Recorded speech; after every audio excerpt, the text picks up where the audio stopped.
Assalamualaikum warahmatullahi wabarakatuh.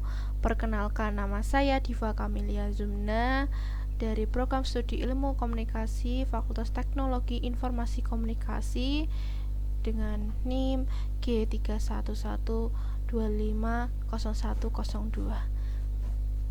Nah, kelas B. Di sini saya akan menjelaskan makalah saya yang berjudul Larangan Pernikahan Beda Agama dan Nikah Mut'ah.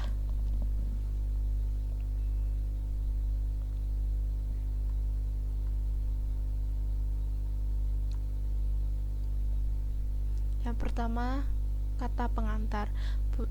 Pertama-tama, puji syukur kehadirat Tuhan Yang Maha Esa atas rahmat dan hidayahnya saya dapat menyelesaikan tugas makalah yang berjudul Larangan Pernikahan Beda Agama dan Nikah Mut'ah dengan tepat waktu.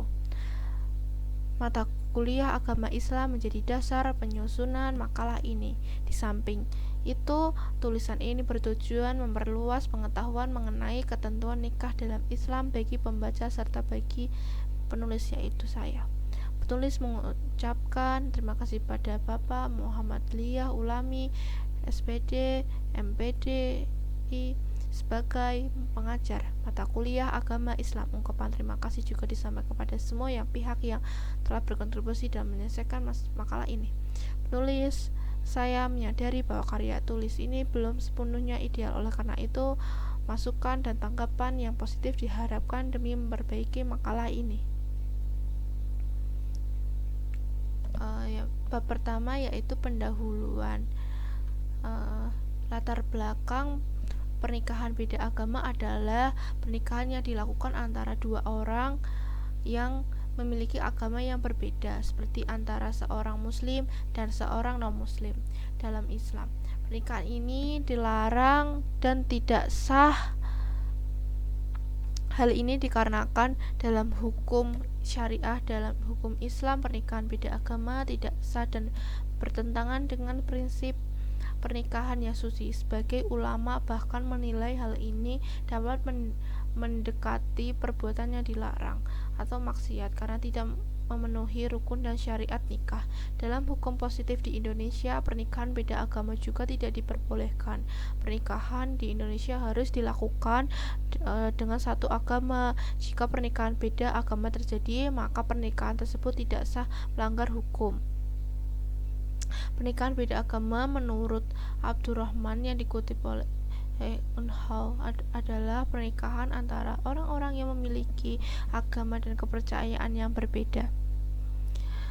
Dari definisi tersebut dapat disimpulkan bahwa pernikahan beda agama adalah pernikahan antara dua orang yang berbeda agama dan masing-masing tetap menjalani agamanya sendiri. Dalam Islam secara prinsip pernikahan antara agama yang berbeda tidak diperbolehkan. Dalam Al-Quran terdapat larangan tegas terhadap pernikahan antara orang Islam dengan orang non-muslim. Kata pernikahan dalam bahasa Arab berarti al-wadhu, yang berarti bersetubuh atau berhubungan intim, atau juga bisa berarti menyambung atau berhubungan. Menurut pasal 2 ayat 1 Undang-Undang Perkawinan, pernikahan sah jika dilakukan menurut agama dan kepercayaan masing-masing. Pasal ini menunjukkan bahwa ikatan antar agama seringkali batal karena kedua pasangan harus memiliki agama dan keyakinan yang sama agar perkawinan tersebut dianggap sah.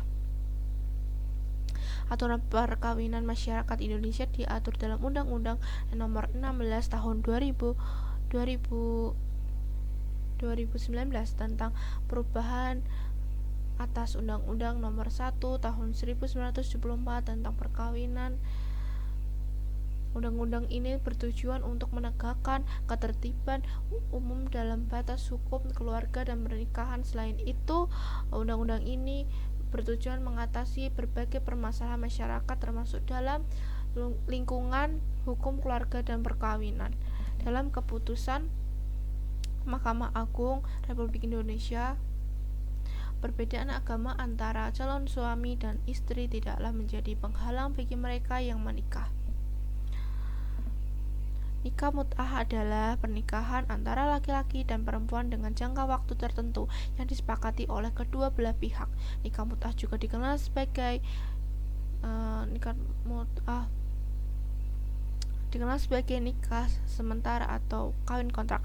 Namun, kawin kontrak ini dalam agama Islam dalam kategori haram. Pernikahan ini berlangsung dalam waktu yang terbatas. Dalam agama Islam menurut Abdul Salam Nawawi, kawin kontrak disebut sebagai kawin murah. Secara etimologis, kata mut'ah memiliki arti kenikmatan, kesenangan. Oleh karena itu, nikah mut'ah bisa diartikan sebagai perkawinan yang dilakukan hanya untuk mendapatkan kesenangan.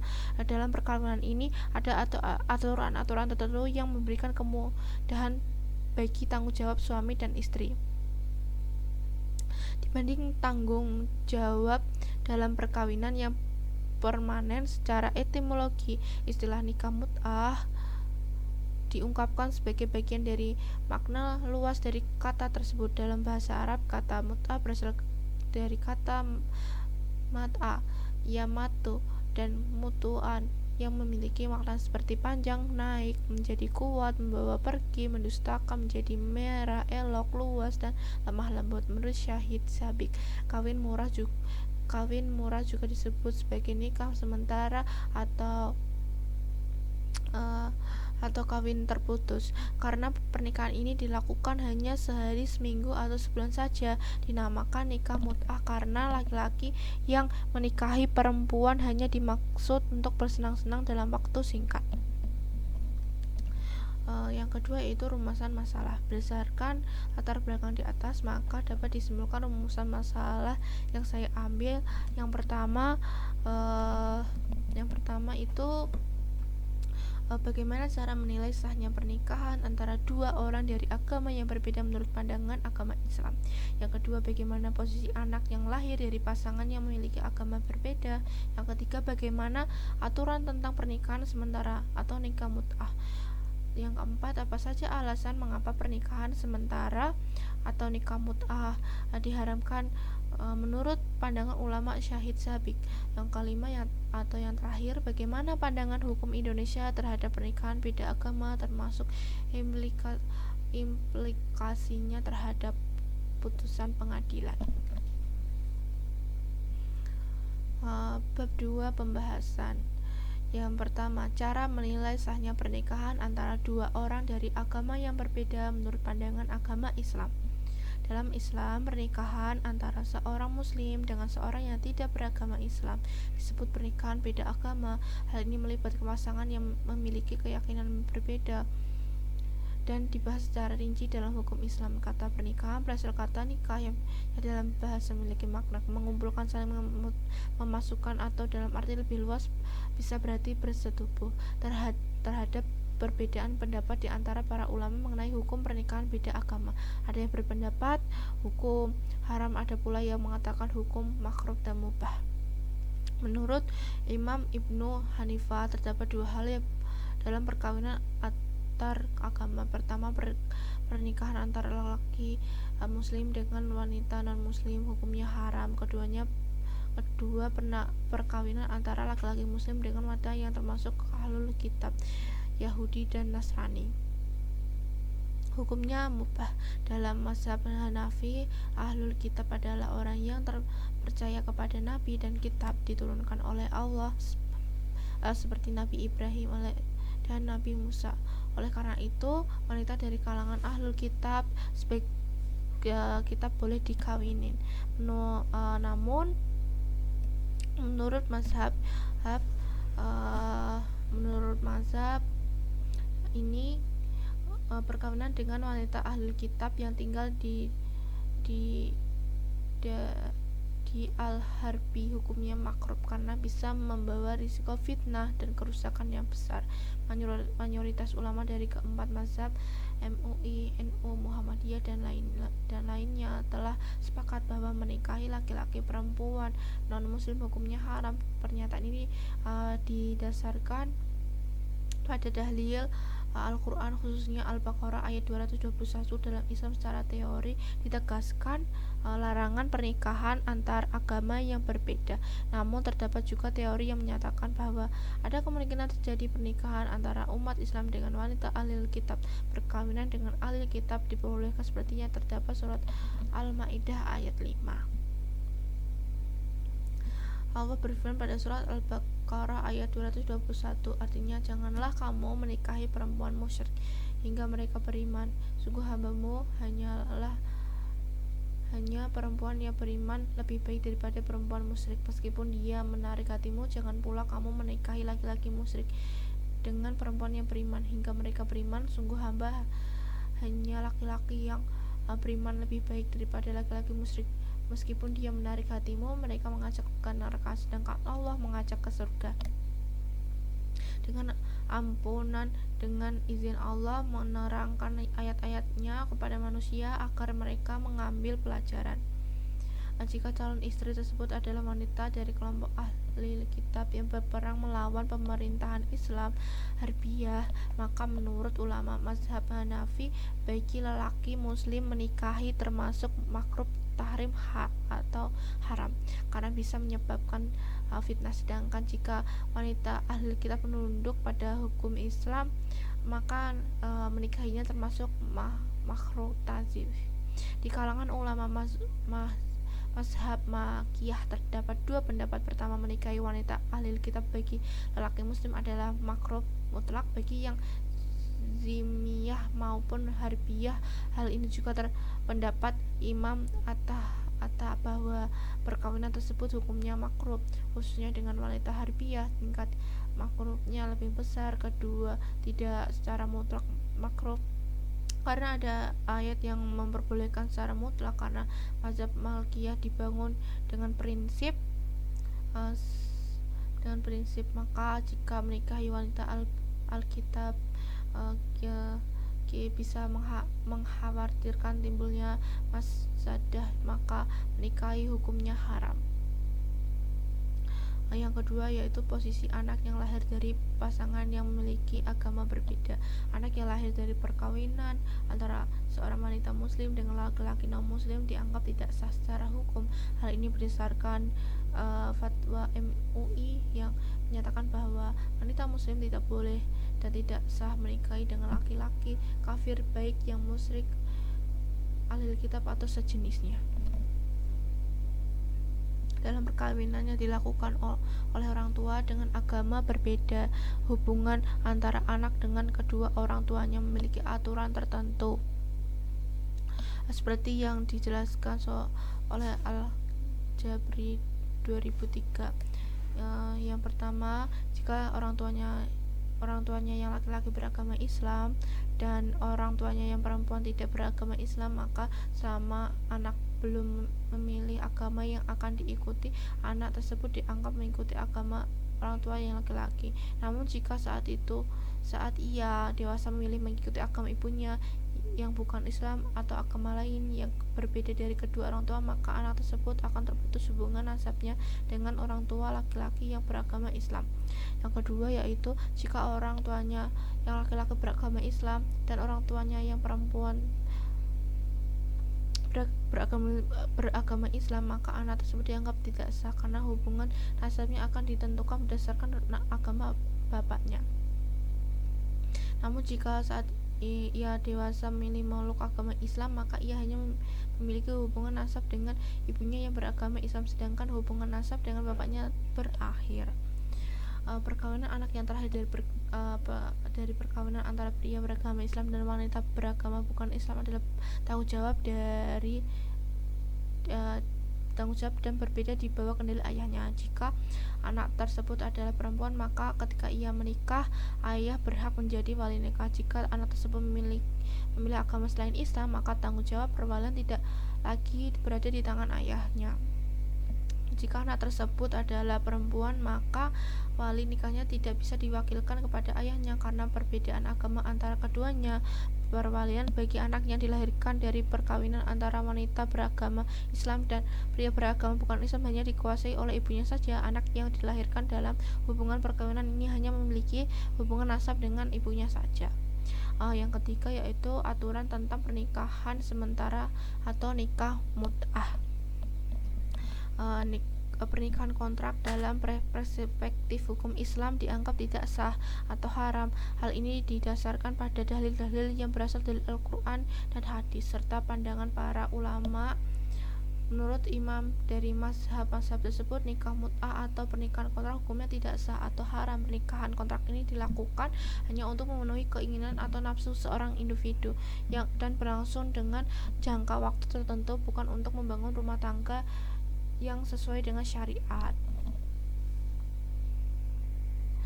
Islam, pernikahan kontrak dilakukan tanpa memenuhi rukun dan syarat yang wajib dalam akad perkawinan. Menurut para ulama fikih, pernikahan mut'ah adalah sebuah akad yang memenuhi beberapa berikut.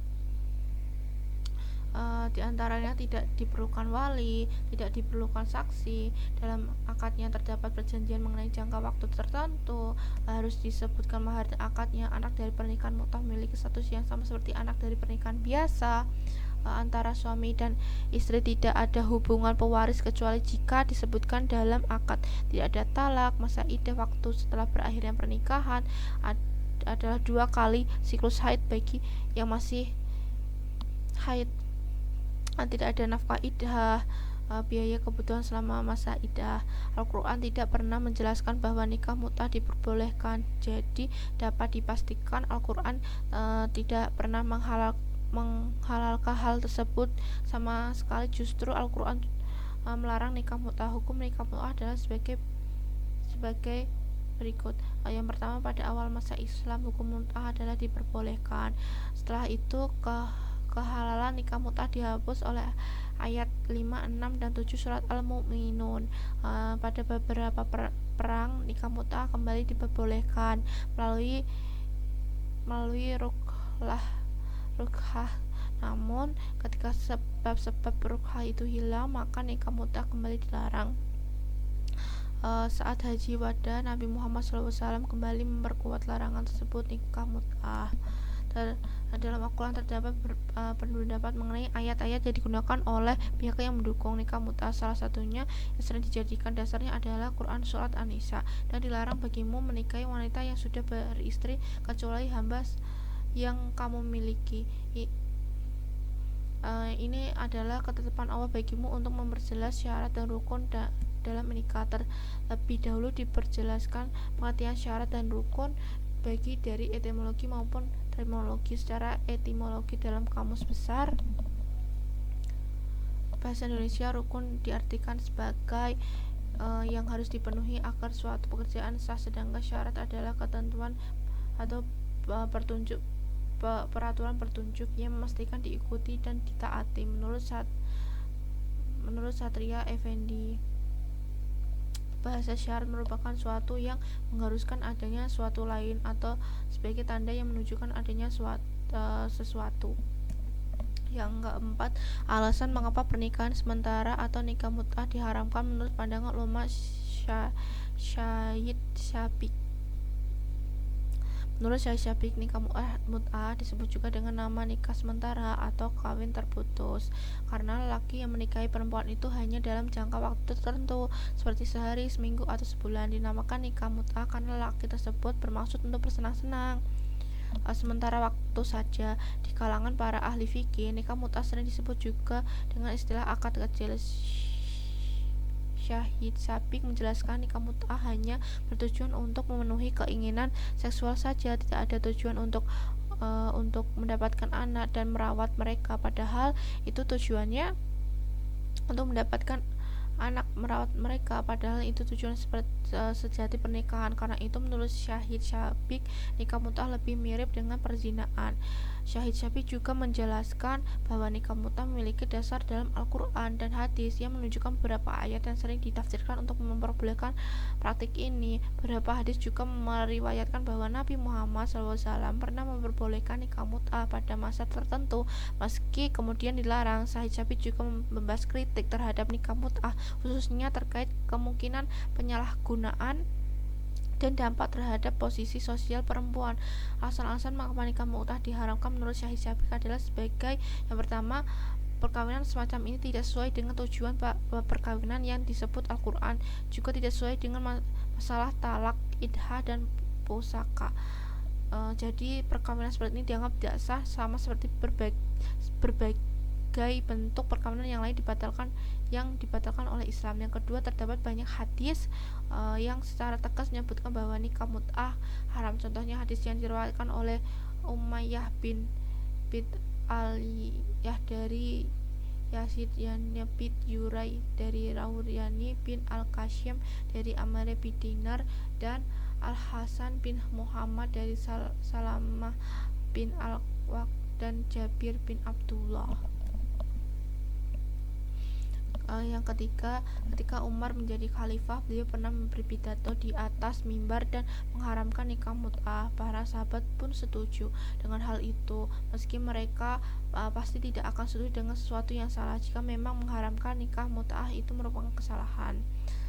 Yang keempat, mengatakan bahwa mengharamkan nikah mut'ah sudah menjadi kesempatan umum. Menurut kaidah mereka, dalam masalah-masalah yang diperselisihkan, dasar untuk mengembalikan hanya kepada Ali.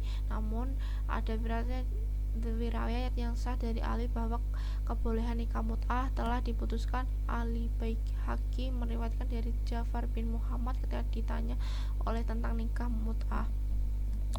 Yang terakhir, yang kelima, yaitu nikah mut'ah hanya dilakukan untuk mencari pelampiasan keinginan syahwat. Bahkan untuk memperoleh anak dan memelihara anak, kedua hal tersebut merupakan tujuan utama dari pernikahan. Pokok dari perkawinan yang berbeda agama adalah bahwa hal ini dianggap sama seperti zina karena tujuannya hanya untuk bersenang-senang. Selain itu, pernikahan menjadi seperti benda yang diperjualbelikan dari tangan ke tangan. Dan anak-anak juga terkena dampaknya karena tidak mendapatkan tempat tinggal, perawatan, dan pendidikan yang baik. Yang kelima atau yang terakhir, pandangan hukum Indonesia terhadap pernikahan beda agama. Hukum di Indonesia yang diatur oleh Undang-Undang Nomor 16 Tahun 2019 tentang perubahan atas Undang-Undang Nomor 1 Tahun 1974 tentang perkawinan. Undang-Undang perkawinan secara jelas melarang pernikahan antara orang berbeda agama. Pasal 2 ayat 1 UU ini menyatakan bahwa pernikahan dianggap sah jika dilakukan berdasarkan hukum, agama, keyakinan, dan kedua calon pasangan. Dengan kata lain, kedua orang yang ingin menikah harus memiliki agama yang keyakinan agar pernikahan tersebut diakui secara hukum. Tujuan dari aturan ini adalah untuk mempertahankan ketertiban dalam keluarga masyarakat serta mencegah munculnya konflik sosial akibat perbedaan agama. Aturan ini terdapat putusan pengadilan cukup kompleks. Meski undang-undang melarang pernikahan beda agama, ada beberapa keputusan dari Mahkamah Agung yang tampak bertentangan, seperti keputusan RI nomor 1400 yang menyatakan bahwa perbedaan agama antara calon suami dan istri bukan penghalang bagi mereka untuk menikah. Keputusan ini terkadang diartikan sebagai pengakuan, namun dalam praktiknya pengadilan agama dan catatan sipil tetap menolak pernikahan antar agama karena bertentangan dengan UU. Misalnya dalam berbagai kasus nyata seperti yang dibahas, pengadilan sering membatalkan atau tidak mengakui pernikahan antar agama karena undang-undang perkawinan mensyaratkan kesamaan agama. Hal ini menyebabkan beberapa konsekuensi seperti status anak yang lahir dari pernikahan tersebut tidak sah, atau pasangan menghadapi hukum sosial dan hukum, termasuk kesulitan dalam personal waris dan perceraian. Secara keseluruhan, hukum positif di Indonesia terus melarang pernikahan antar agama untuk menjaga harmoni sosial, meski ada keputusan MA yang menimbulkan ambiguitas. Biasanya diatasi dengan menjadikan UU sebagai prioritas utama. Hal ini mencerminkan ketegangan antara norma agama minoritas dan keputusan pengadilan yang menjadi hal penting untuk diperhatikan dalam konteks pluralisme di Indonesia. Bab 3 yaitu penutupan. Jadi kesimpulannya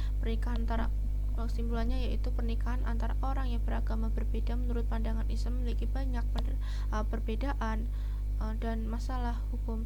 Ada perbedaan pendapat tentang apakah pernikahan antara muslim dan orang non-muslim sah atau tidak. Mayoritas para ulama dari berbagai mazhab berpendapat bahwa menikahi perempuan non-muslim adalah dilarang atau haram kecuali untuk perempuan Alkitab seperti orang Yahudi dan Nasrani yang dalam kondisi tertentu boleh mubah. Al-Quran khususnya surat Al-Baqarah ayat 221 melarang menikahi perempuan musyrik tetapi memperbolehkan menikahi perempuan ahli kitab selama mereka patuh pada hukum Islam.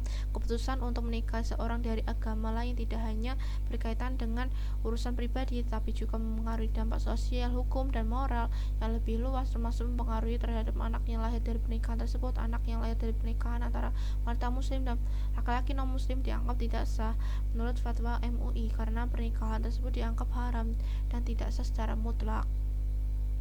Nikah mut'ah atau pernikahan kontrak menurut pandangan Islam dianggap haram dan tidak sah karena tidak memenuhi syarat rukun yang diperlukan pernikahan sah karena bertentangan dengan tujuan utama pernikahan yang seharusnya mencakup komitmen jangka panjang, tanggung jawab dan terhadap keluarga. Meskipun pada awalnya diperbolehkan dalam Islam, praktik ini kemudian diharamkan berdasarkan dalil Al-Quran dan hadis serta konsensus para ulama, termasuk pernyataan tegas dari Khalifah Umar. Nikah mut'ah lebih sering digunakan untuk memenuhi keinginan nafsu tanpa mempertimbangkan konsekuensinya sosial dan moral. Oleh karena itu banyak ulama termasuk Syahid Syabik menekankan bahwa praktik ini tidak sesuai dengan nilai dan prinsip dasar dalam Islam.